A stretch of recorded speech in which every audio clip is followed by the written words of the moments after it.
cousin who was just murdered by a Minneapolis police officer. His name is George Terry Floyd. A familiar name is representing the family. Renowned civil rights attorney Ben Crump. America is a capitalistic society. The one thing that America understands is money. If you can make them pay higher values, they will stop killing black people. It would be an impediment. Mama, we out here on John's farm because we fighting for the black farmers. Were you taught how to use the products from Monsanto? No. People seek me out because they want somebody they feel they can trust. It's not just fighting racism and discrimination in these police shooting cases. It's fighting racism and discrimination wherever it rears its ugly head. You gotta try to not just be a spectator on the sideline. Get into the arena and do so. I have been given influence for a reason, and shame on me if I don't use that influence.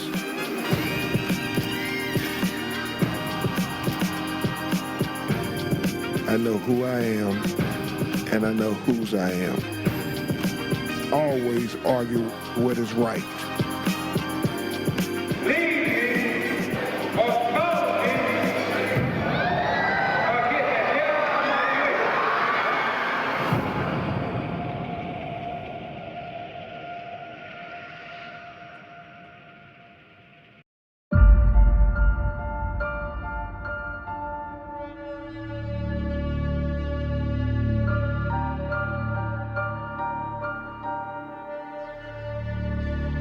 I am the first voice of many voices to come. It is very heartbreaking to hear these accounts from these dozens and dozens of women that are calling us who have been diagnosed with uterine cancer at such young ages. Imagine those many chemicals being placed on your scalp every 2 weeks or every month for 10 years. That's what we're facing here. Stand up to these companies and say no more.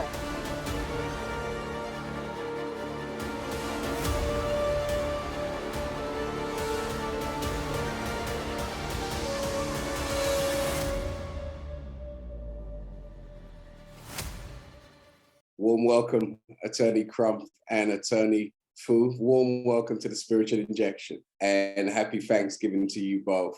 Thank you so much for having us, brother. We are truly honored to be with you today. It's indeed an honor for us to host you both. So please, Attorney Crump, please, and Attorney Fu, please lay down for us the reasons why such a historic landmark fight is ensuing with L'Oreal and other cosmetic giants. Well, Brother Muhammad, I will start. I am so pleased to be fighting on the front line of this most important lawsuit, what I believe is a historical lawsuit, with a brilliant sister, Attorney Diandra Debrosse Zimmermann, who we affectionately call Fu. She is just one of the best lawyers I've ever had an opportunity to work with.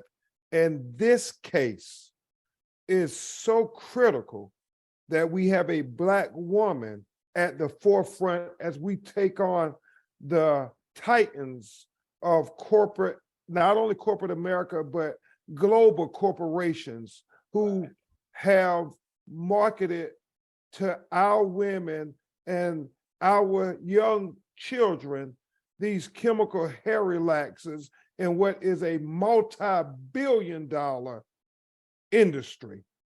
And tragically, they knew or should have known, whether it's L'Oreal, whether it's Dubai Industries Incorporated, whether it's Procter & Gamble, any of these other manufacturers of these chemical hair relaxers, that they had these toxins, these carcinogens lie. And Attorney Zimmermann will talk to you much more intelligent than I can on these particular ingredients that was causing women who use these chemical hair relaxers over 2-to-1, Brother Muhammad, to have a greater likelihood of developing uterine cancer, like our client Jenny Mitchell, who was only 28 years old. She was trying to have a baby and could not procreate. And so she went to the doctor and they did these exams and they saw something on the x-rays and they said, we need to check something. And a couple of days later, they told her, we regret to inform you that you have been diagnosed with uterine cancer, and we recommend that you have a full hysterectomy to prevent the spread of the cancer. Now, she's only 28 years old. And not only does this cause her never to be able to have children again, but also it puts her into menopause at 30 years old, at such a young age. And what we are seeing is there are so many Jenny Mitchells across America, and I would imagine across the world, who have used these chemical hair relaxers because of the societal pressure, Brother Muhammad, for us to try to fit in with European standards of beauty. Right. And so this is very personal to me because I have a 10-year-old daughter. Attorney Zimmermann have also young daughters. And we have to let the world know that this is a public health crisis, because this is disproportionately affecting women of color, especially Black women. And so I believe that if it was any other group of women, any other ethnic group of women who was twice as likely to develop uterine cancer and not be able to have children, that everybody would say this is a public health crisis. But why, when it's predominantly affecting Black women, as Brother Kareem Ali and I often talk about, why aren't we saying this is a public health crisis? So that's what Attorney Zimmermann and I are doing. Not only are we fighting this in the court of law, but we're also fighting it in the court of public opinion, because we want L'Oreal, we want Dubar, we want Dark and Lovely, Just for Me, all these brands that take these products off the shelves because they are having an impact on our families, on our women, on our communities. And so as we started this conversation, we have to fight bias and discrimination wherever it rears its ugly head in any fashion or form. And so right now, Attorney Zimmermann and I are fighting with everything we have to make sure our children are protected from these deadly chemicals. Thank you, Ben. Brother Muhammad, and to everyone, thank you so much for having Ben and I. And it's great to meet you all, to cross the ocean to share a common fight that our communities all face. Ben often doesn't give himself credit. I'm quite honored to be his colleague and his good friend. As you may know, in the United States, Ben has been a significant game changer in the law in general, and has placed value on Black and Brown lives in a way that we've never seen in our legal system. And so this is just more, honestly, of Ben's good works. I'm headed to 20 years of doing product work, in addition to civil rights work. And you know, Ben is our civil rights attorney general, among other things, here in the United States. And what I can tell you is, whether it is big food or medical devices or toxic chemicals or toxic drugs, our communities are often on the receiving end of that, not warned about the chemicals and the products, generally dumped into Black and Brown communities and disadvantaged communities. The reality of that the reality of the corporate malfeasance obviously does not stop on the shores of the United States, but in Europe, in South America, on the African continent, and where my family comes from in the West Indies and Latin America. So this is, a global issue that corporations put profits over people, and specifically over our people, repeatedly and repeatedly. And part of it in the past has been our challenge to bring cases where it involved personal injury and this kind of disease, because unfortunately, we also have the least scientific research in our communities and by scientists, Black and brown scientists. And so the last 20 years, there's been a concerted effort in the United States by very progressive Black and brown lawyers and scientists and doctors to make sure that we have a body of science, that we are studying disease in our communities and exposure in our communities, which led to the development of the sister study, which provided a lot of the underlying data to allow us to be where we are today. So again, this is a great body of Ben's work and our commitment to holding corporations accountable across many different types of products, and cosmetics are one of them. And cosmetics are very problematic for a number of reasons. There is, as you know, more regulation in the EU than here in the United States for a number of political reasons, large corporate reasons. But that does not mean those formulations are necessarily safe in the EU either. So Ben and I and our colleagues are blessed to represent soon to be thousands of women who have uterine cancer, ovarian cancer, and endocrine disruption. We believe that number is growing. We've received calls from all over the world. I spoke with someone from the Bahamas yesterday. And these cases are about, what I say, people always know in their spirit that, they knew the toxicity of a number of the chemicals in hair relaxers, including phthalates, which you all have probably heard about. It's been a lot of discussion about phthalates in shampoo and in other products. And the reason certain type of phthalates are problematic is because they are endocrine disruptors. They're called EDCs. They disrupt your endocrine system, which regulates your hormones. And for anyone who gets older and your hormones are changing, you know how significant that is. And to Attorney Ben Crump's point, and Jennifer's, but just Jenny's, but one example, she not only developed uterine cancer after using hair relaxer for 2 decades since she was a child, almost until she was 30. But when you think about it, she then had to have a hysterectomy. And what does that mean when you have a hysterectomy young, right? That's not natural. There's a reason we go through menopause later in life. And so it placed Jenny into early menopause, which changed her morphology, changed her body, changed the composition of her body, the fat mass of her body, changed her emotions and her ability to respond to things, in addition to making her infertile. And so these are tremendous disruptions to the human system that obviously could lead to a shorter life and a significant number of disease states, whether it's fibroids. And I mean, women have called nonstop about having fibroids, sometimes the size of a grapefruit, and multiple fibroids, leading ultimately to hysterectomy, and how disruptive that is to someone's life. So, the first part of this case is about, as usual, putting money over people. There's a reason they use some of these chemicals. They are stabilizers of the product. They allow the products to stay on the shelf.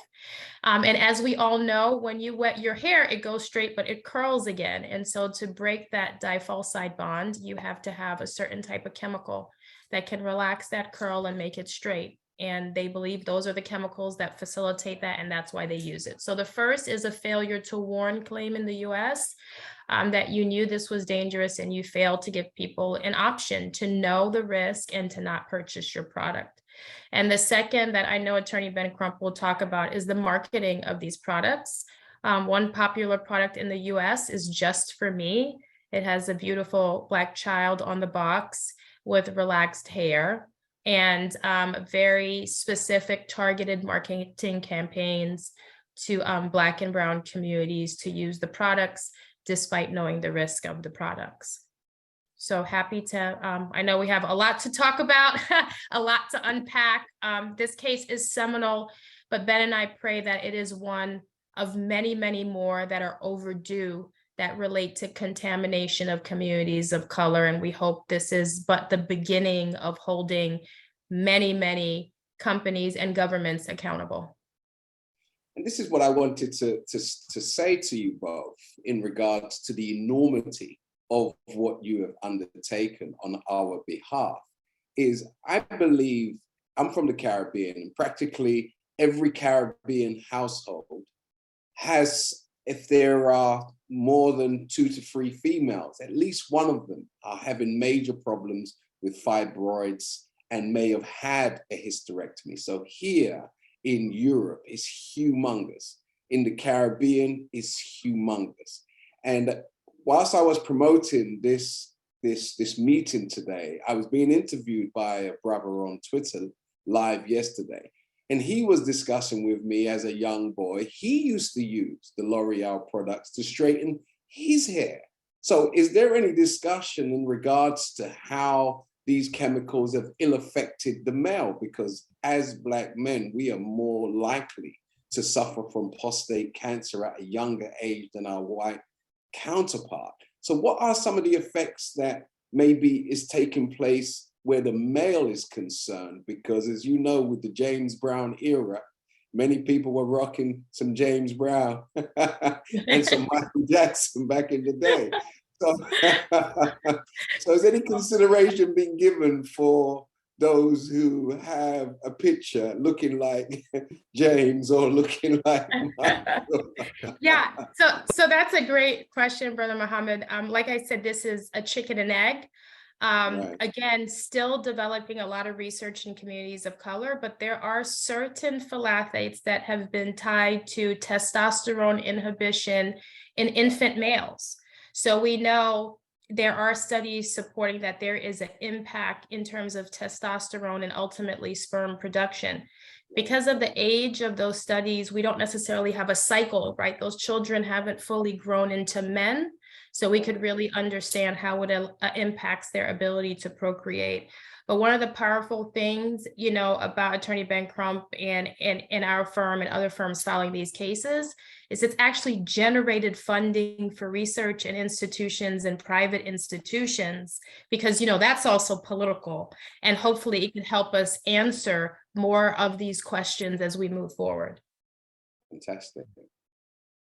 I would just say this, I am always riveted by Attorney Zimmerman's brilliance.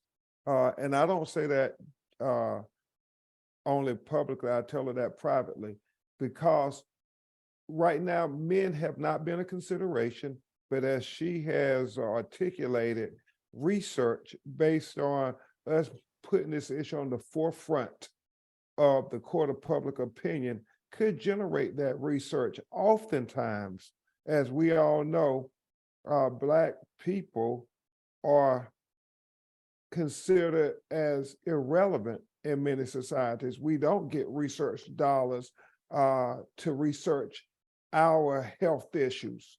They put it to the back burner. And so that's one of the important things of this lawsuit. I think so much about whether we're on, Fu and I have done a series of interviews on popular American television, ABC, CNN,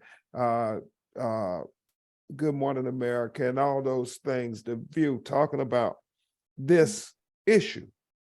And I continually try to say, not only are we fighting an issue in the court of law, but it really is about the court of public opinion. I mean it in my heart when I say this is an opportunity for us to remind our beautiful Black women that you are good enough as you are. You do not have to try to be what America or Europe says is beautiful. God made us with our curly hair, and it's incredible. We don't have to try to be like them. I mean, Attorney Zimmermann sent me a text and it blew me away. Our first Black First Lady in America. Michelle Obama had just written an op-ed, and she talked about when she was the first lady in the White House in those 8 years, that she felt she had to wear her hair straight. She could never wear her hair natural or as God had made her hair, because she felt that she would get backlash, that she would be condemned for wearing her beautiful black hair. And so it's those things we have to continue to tell people, like Foo's beautiful daughter Zoe and Annalise and my daughter Brooklyn. We have to tell these young Black women everywhere we can that you are beautiful as you are. You are enough. You don't have to use these products that L'Oreal or Dubai or any of these corporations tell you is what you have to do to be beautiful.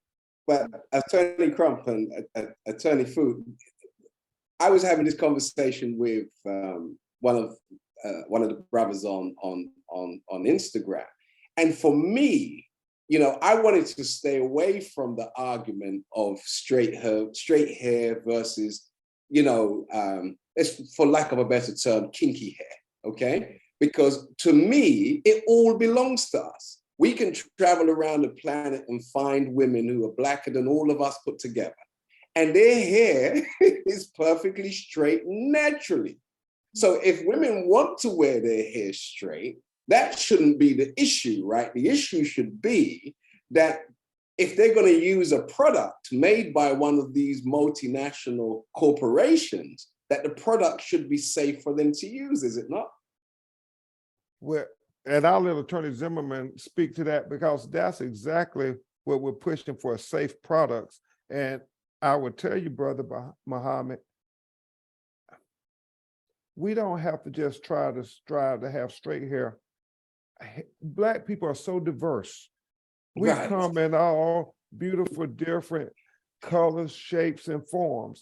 And we should not have white, melanin lacking people define what beauty is for us. We define what beauty is for us. There's so much pressure in society to say we have to be like them. No, we have to continue to tell our people we're fine as we are. But Attorney Zimmermann can speak to your question better than I. Yeah. So I agree with all the comments. I have one child with curly hair, one child with straight hair. So as Ben knows both my children. And I think that's the question. What is the product you're selling? And you make an important point about the safety of the product. A lot of times when you have a drug case, it's very challenging because it may treat cancer or it may treat a significant condition. And we understand that there's a risk associated, right? It's a risk-benefit balance. Here it's a cosmetic, to your point. If someone would like to straighten, you're from the islands, my family's from the islands, we're the queens of a blow dry. I could blow dry my hair straight. What are the alternatives? But to your point, what are the products that are not toxic?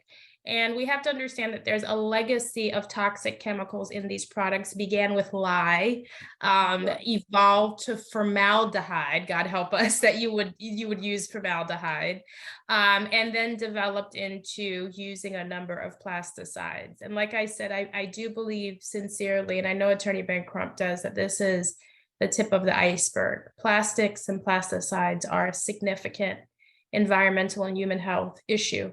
And the fact that it's used so prevalently is a problem because it allows products to be stabilized. But to your point, yes, we come in, in all permutations, and should be able to style without the risk. And again, I want everyone to remember that the distinction. This is not a drug. There's no argument that you're saving people and you have 500 people who die, right? That happens in drugs. You'll have a number of people who scientists will say are not statistically significant in the evaluation of the risk. This is a cosmetic. There's no reason to expose people to this risk. Right. And I just wanted to re-emphasize that point, because I have a great grandmother who is as black as a million midnights combined, and she's mixed with Indian. So her hair naturally is straight. So I'm not willing to give Caucasian people the origin of straight hair. I'm just not willing to concede that. I mean, if you see my hair is not very thick or curly, so it's the same thing, but yeah. So I believe it's ours. You go to China, the original Chinese are black and they had straight hair. You look at all of our eyebrows. All of our eyebrows is generally a different texture from the hair on our head. So there's something about that originality within us. And we're here to discuss why these people think it's okay to profit from our desire to, you know, experiment or to change the way we present ourselves in accordance with our historical originality. But what I wanted to discuss with you, because we've challenged the government here in the UK on 2 major occasions, okay? And we were blessed to be successful. Now, what you have undertaken is probably the biggest global fight that any attorneys could consider. Like, it's like more than heavyweight division. This is super heavyweight division. Now you're creating a whole different class for Black lawyers in America, okay? The super heavyweight division. Because what you're pursuing is to really allow our people globally to receive justice globally.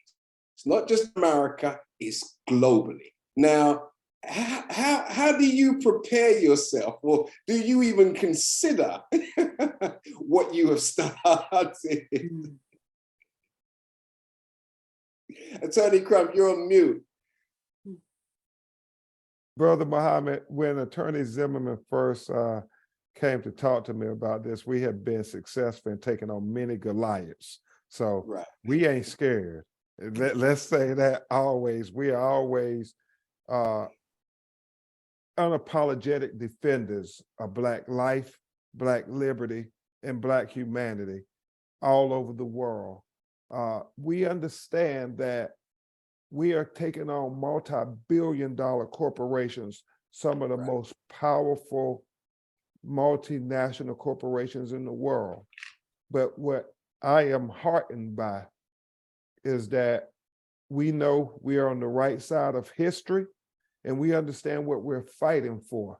We're fighting for our children's future, and they are so worth the fight. And so when I have the brilliance of a Fu Zimmermann, I have the conviction of a Kareem Ali, and others who are willing to say, this we will defend, then I know that they better pack a lunch. It's going to be an all-day affair if they plan on marginalizing us and harming our people, harming our children. And so I'm going to defer to my co-counsel, Attorney Zimmermann, in just a moment.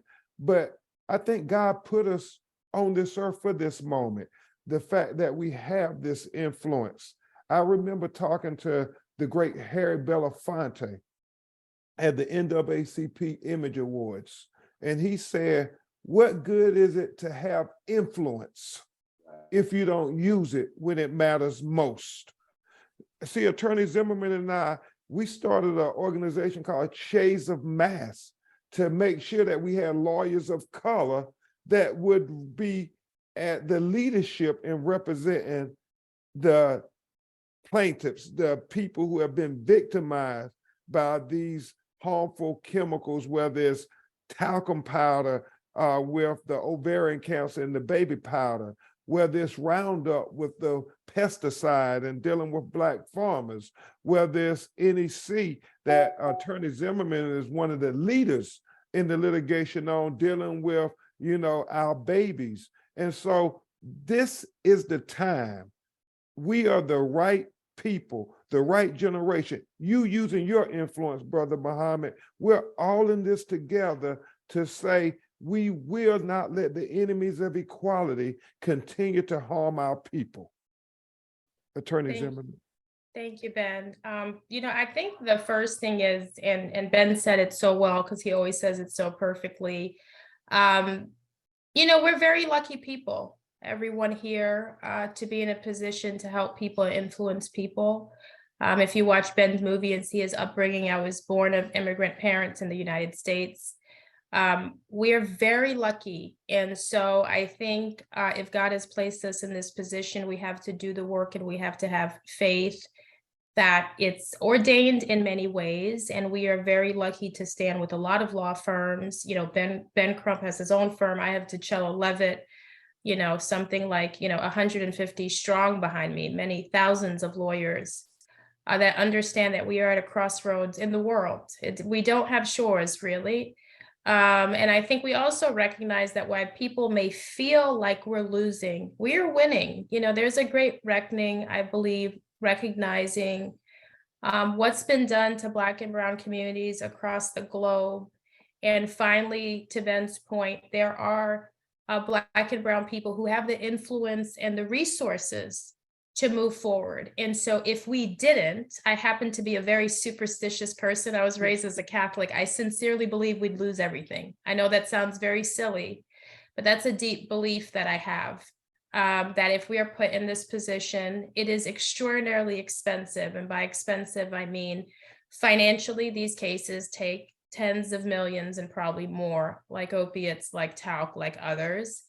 And physically and emotionally taxing, but no more than what our clients have faced, and many people before them who never had the opportunity to enter a court of law. So, Ben's known for taking on Goliaths. This is a very large case. We have, many more. And we understand that we really are being used in history as a tool for better days. And as I tell my young lawyers, and Ben knows many of them, like Eli, who are so tired, we do this knowing we'll never see the benefits of it, that this is for people who will exist 100 years from now. But there were people who did it for us who had no idea that we would be sitting here today. So we just gotta, walk the path and hope that it's successful. Tell me, how important is that principled conviction? How important is it to young lawyers who may be in law school now and other professionals who are currently being trained, for them to be motivated by a deep conviction to serving their people and serving humanity by extension, as opposed to going to school, because the career they have chosen may pay a decent amount of money? Attorney Zimmermann says she's Catholic, and I'm reminded of a Catholic proverb of impossible causes are the only ones worth fighting for. And sometimes they say achieving equality for our people seems to be an impossible cause. Well, that's what makes me fight even more. And I try as much as I can to inspire young people all around the world, everywhere I go. I so greatly believe in the future of our people. If you were a gambler, if you can picture the metaphor in your mind, because that's what us trial lawyers like Attorney Zimmermann and I do, Brother Muhammad, we try to paint pictures for the jury. I am pushing all my chips in on the next generation of our people, the future. Just like our ancestors sacrificed and believed in us, and they bet everything on us, I'm betting everything on the future. And we have to teach our young people that, it doesn't matter if it's unpopular. Even if your knees are shaking, even if your palms are sweaty, you still have to speak truth to power every chance you get an opportunity to do so, because there are too many people who fought and sacrificed and died for you to have this platform, Brother Muhammad, to be able to have the great legal education of a Fu Zimmermann, to be able to lead classes of litigation where no other Black woman has done. And shame on you if you get up to the thrones of power and you don't speak for what my grandmother called the least of these, using the biblical reference, the people who have no voice, the people who never would have an opportunity to be able to speak to this power. We have this opportunity, and every opportunity, every time we get on a television station, every time we get on a Supreme Court, we are speaking not just for ourselves, but we're speaking for thousands of faces at the bottom of the well who will never be seen unless we illuminate them. I can't tell you how humbled I am listening to the deep conviction that you both have. I just can't express it, because this is what our people have needed. They have needed people who cannot be bought and cannot be sold and will not compromise on the principle on which they stand. And as I said, I'm deeply humbled, deeply encouraged.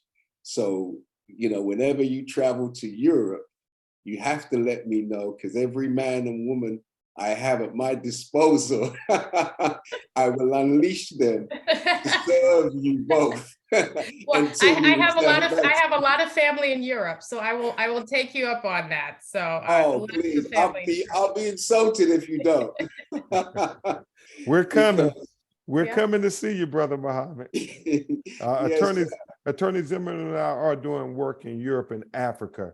And so we're going to take every opportunity to seize the moment to help our people. Because when you think about it, no matter what country, what situation, Black people get the most of injustice and the least of justice. right. And we're here to even the playing field, Brother Muhammad. And if I could say one more thing about that, and I think it's something Ben's done an amazing job. Financial justice is justice.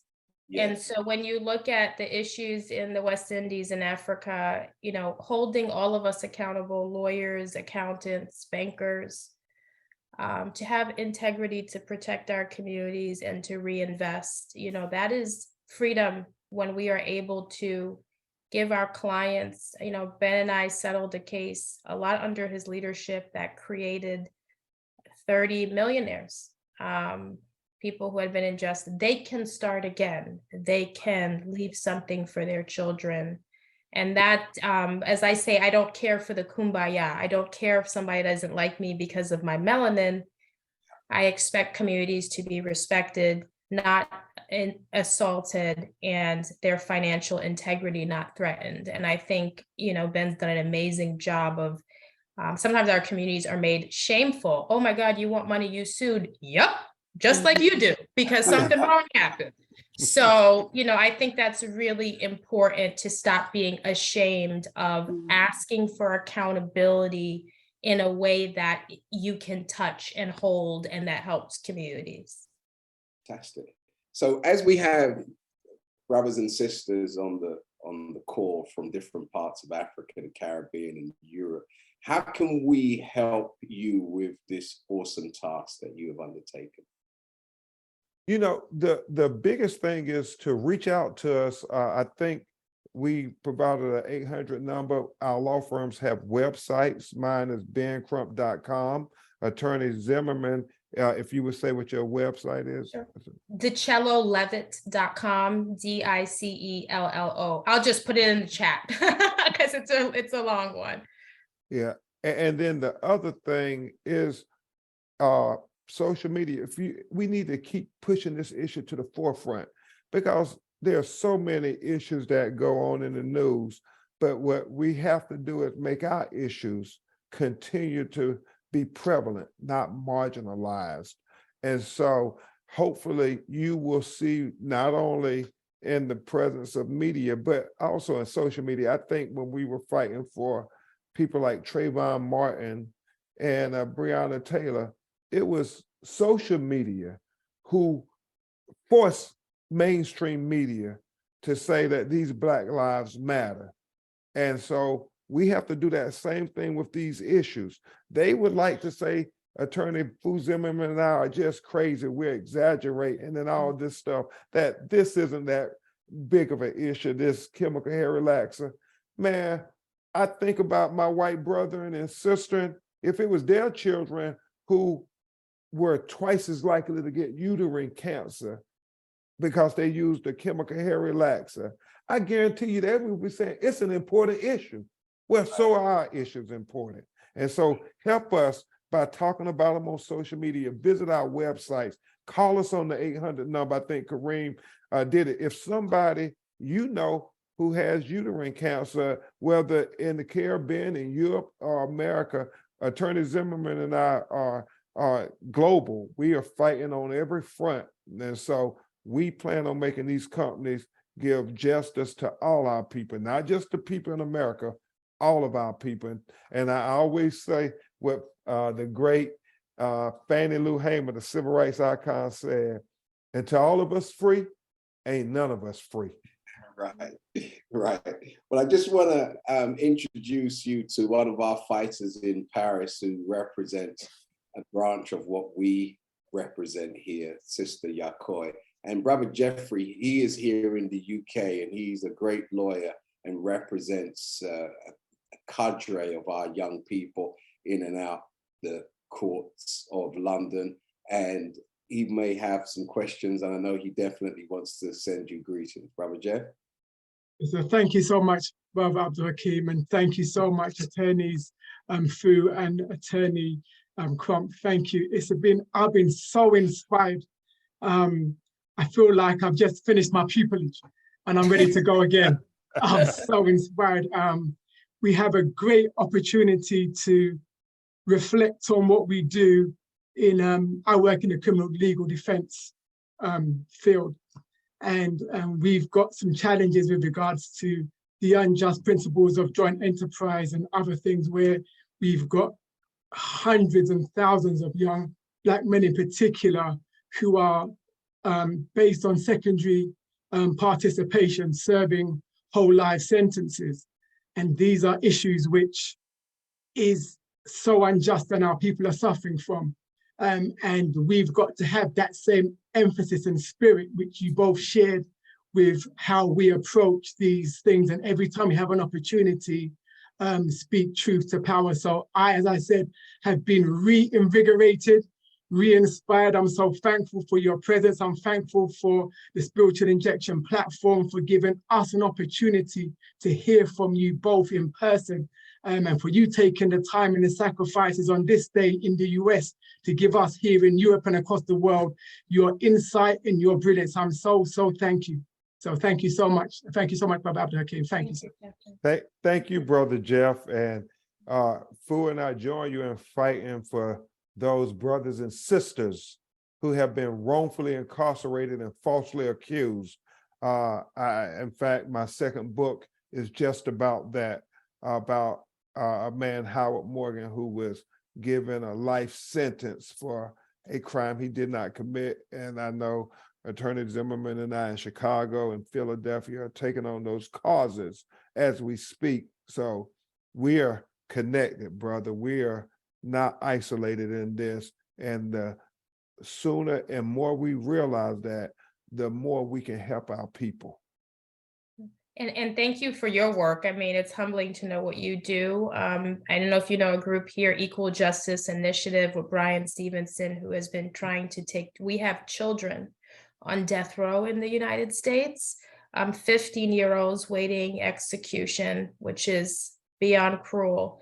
And Bryan Stevenson's group at Equal Justice Initiative has done work like you and ACLU and many other groups. So I hope we have the opportunity to meet with you separately and provide whatever support and knowledge or connections we can to help those folks in the system. But I believe it's a crisis here as well. We have literally children in maximum security prisons here. So of course, disproportionately Black and brown children, the exact same thing on our soil. So would love to meet with you and talk to you. Ben and I actually were in London a little bit ago. So just for basically 2 days, get in and out. So next time we're there, we would love to meet with you. Thank you so much. And keep fighting the power, brother. Absolutely. Yes, sir. Thank you. Will do.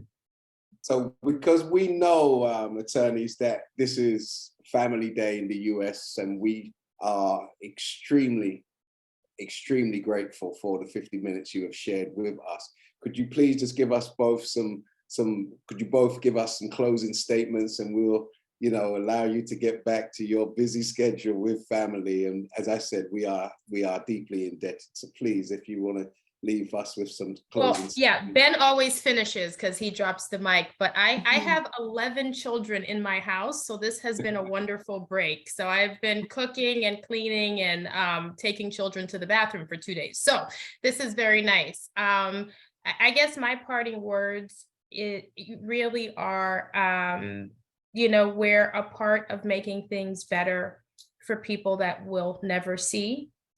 How I train my lawyers is that we're not that special. We're here for a purpose, and we have to be diligent in our work, and we have to be humble, and we have to remember why we do what we do every single day.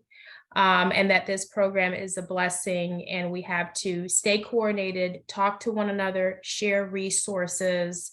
And that's really my parting words, that everybody has a role to play, and we all want our life to have meaning. So any way that you could work with others and move the ball forward will make our grandchildren's lives much better than the lives we've had. And thank you for having me and for having Ben. I'm very appreciative of it. Thank you. We thank you so much. And Fu really is a superwoman. She won't claim it. She's cooking, she's cleaning, and she's practicing law. But to you, Brother Muhammad, Brother Jeffrey, to all of the hundreds of folks who did not think it robbery to tune in to listen to us inspire our people to go out and get justice, we are eternally grateful. And I will conclude like this, and Kareem Ali is my brother. He probably know some of the things I'm going to say, because I do believe this with everything in my heart. Martin Luther King said that the coward asked the question, is it safe? Then he said expediency asked the question, is it politically correct? And then he said, vanity comes along and will ask the question, is it popular? But then Dr. King said, conscience comes along and asks the question, is it right? And Dr. King said, there comes a time when one must take a position that's neither popular nor politically correct or not even safe. But there comes a time when one must take a position because their conscience tells them it is the right thing to do. I submit to you, Brother Muhammad, and everybody in your audience today, it is the right time to stand up for our children's future. It is the right time to speak up for our children's future. And it is the right time to fight for our children's future. Because if we don't fight for our children's future, we can't expect anybody else to fight for our children's future. And we have to be willing to fight for our children's future until hell freezes over. And then we have to be willing to fight on the ice, because that's how important. Our children have to know we believe in their future. So that's what we're doing today, fighting for our children's future. As Attorney Fu Zimmermann said, we're fighting for our grandchildren and our great-grandchildren yet unborn. You have no idea what you have both done for us.